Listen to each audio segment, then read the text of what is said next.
नमस्कार साथियों, स्वागत है एक बार फिर से आपका अपने चैनल एचडी कैरियर में। दोस्तों, मैं आज एक आपके लिए वीडियो लेके आया हूं। इसमें आपको बताऊंगा यूपी पुलिस की कितनी वैकेंसी है, ओटीआर क्या है, क्या मैटर है। रोज डेली हम अखबार में देखते हैं कि ये टेंडर निकला, साइड पे देखते हैं ये टेंडर निकला, तो क्या टेंडर खेल चल रहा है, थोड़ा सा इसके बारे में जान लेते हैं। तो दोस्तों, क्या मामला है कि आज के ही न्यूज़पेपर में आपने देखा होगा, अलग अलग न्यूज़पेपर में इस तरह की खबरें हमें देखने को मिली हैं। तो थोड़ा सा जान लेते हैं क्या है इन खबरों में। जैसे इस अखबार में लिखा हुआ है, पुलिस भर्ती में एक ही बार करना होगा पंजीकरण। पुलिस भर्ती के लिए होगा वन टाइम रजिस्ट्रेशन। पुलिस के 67,000 पदों पे भर्ती के लिए वन टाइम रजिस्ट्रेशन। तो ये क्या है वन टाइम रजिस्ट्रेशन, थोड़ा सा इसके बारे में जान लेते हैं। तो दोस्तों, ये वन टाइम रजिस्ट्रेशन इसलिए निकल के आया है कि अभी जो वैकेंसी आने वाली है वो कई सारी वैकेंसी है। किस किस में वैकेंसी है दोस्तों, देखते हैं। तो इसमें जो टोटल वैकेंसी है वो 67,000 वैकेंसी निकलेंगी यूपी पुलिस में। 67,000 वैकेंसी में जो कांस्टेबल वाली वैकेंसी है यूपी पुलिस वाली, वो 52,699 वैकेंसी है। उसके जो अलावा वैकेंसी है 2469 उप निरीक्षक यानी दरोगा एसआई की भर्ती है आपकी। तो एसआई की भर्ती भी आ रही है दोस्तों आपकी। 2430 जो भर्ती है वो रेडियो ऑपरेटर की है। 927 कंप्यूटर ऑपरेटर की है। 2833 जेल वार्डन की है। ऐसे मिला के कुल जो भर्ती होने वाली है यूपी पुलिस में वो 67,000 पदों पे, बहुत बड़ी वैकेंसी है दोस्तों। तो 67,000 पदों पे ये भर्ती होने वाली है। तो सरकार ने सोचा है या भर्ती बोर्ड ने सोचा है कि आपको बार बार रजिस्ट्रेशन ना करना पड़े।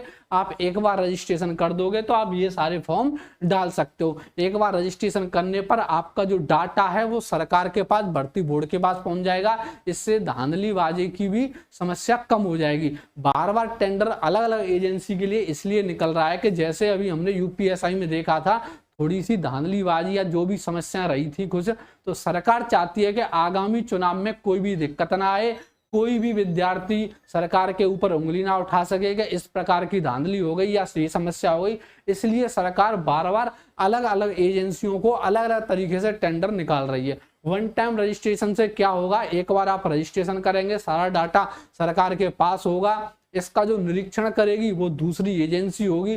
तो एक एजेंसी को हम ये सारा काम देंगे तो उससे दिक्कत आएगी। क्या दिक्कत आएगी कि वो कोई भी धांधली कर सकती है। अलग अलग एजेंसी को देंगे कि एक एजेंसी पेपर करा रही है, एक आपका जो है फिजिकल करा रही है, और एक एजेंसी जो डॉक्यूमेंट वेरिफिकेशन इस तरीके से कर रही है।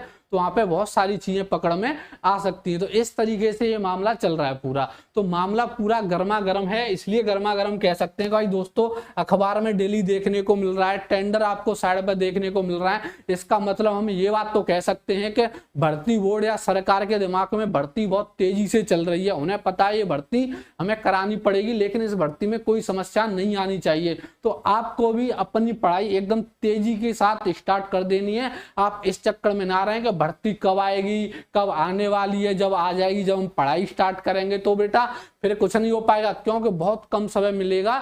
जो आपका फॉर्म आने के बाद 2, 2.5, 3 महीने जो भी देंगे तो बहुत कम समय मिलेगा और उस समय में कुछ हो नहीं पाएगा। इसीलिए आप बार बार जैसे ऑफिस में आके मुझे पूछते हो कि मास्टर साहब कब आ रही है भर्ती के, कब आ रहे हैं फॉर्म, ऐसे काम नहीं चलेगा। कब आ रहे हैं और मैं पूछ लेता हूँ बेटा तू एसटी लगाता है तो क्या नंबर आ रहे हैं, कि मास्टर साहब वही हमारे 80 सही है, कि 90 सही है, आप 100 क्रॉस नहीं कर पा रहे हो 150 क्वेश्चनों में से।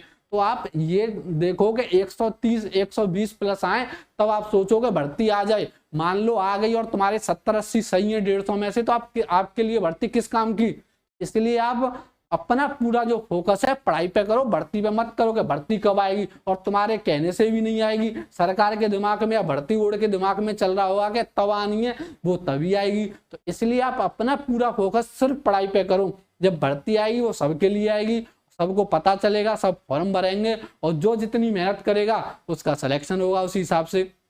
तो दोस्तों, कहने का मतलब ये है कि भर्ती बस आने वाली है, क्योंकि बार बार अखबार में और ये साइडों पे ये सारी चीजें चल रही हैं। तो भर्ती बोर्ड एकदम एक्टिव है, बहुत जल्दी आ जाएगी दोस्तों भर्ती। आप सिर्फ अपनी पढ़ाई पे ध्यान दें। आप अब ये बात समझ में आ गई तो आगे हम देखते हैं कि हम जो पढ़ाई है वो किस तरीके से क्या करें, तो उसके बारे में थोड़ा सा जान लेते हैं कि हमारे YouTube चैनल एचडी कैरियर पर ये सारे बैच चल रहे हैं।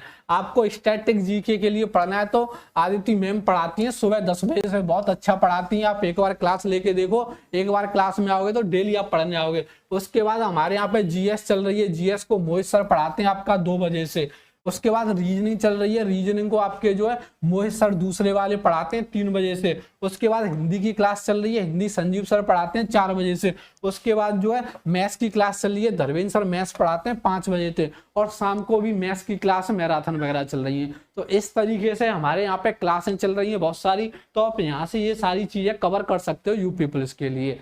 ठीक है, तो इस तरीके से सारी चीजें, तो आप टेंशन ना लो, बहुत जल्दी भर्ती आने वाली है। सिर्फ आप अपना फोकस सिर्फ पढ़ाई पे करें, ओनली पढ़ाई के अलावा कहीं भी ध्यान ना भटकाएं। अपना ध्यान भटकाओगे तो दोस्तों दिक्कत हो जाएगी। दोस्तों समस्या पे आपको ध्यान केंद्रित नहीं करना है, समस्या पर ध्यान केंद्रित करोगे तो लक्ष्य से ध्यान भटकेगा, और लक्ष्य पर ध्यान केंद्रित करोगे तो समस्या से ध्यान हट जाएगा। तो सारी समस्याओं को साइड में करते हुए सिर्फ यूपी पुलिस पर फोकस करें। जय हिंद, जय भारत।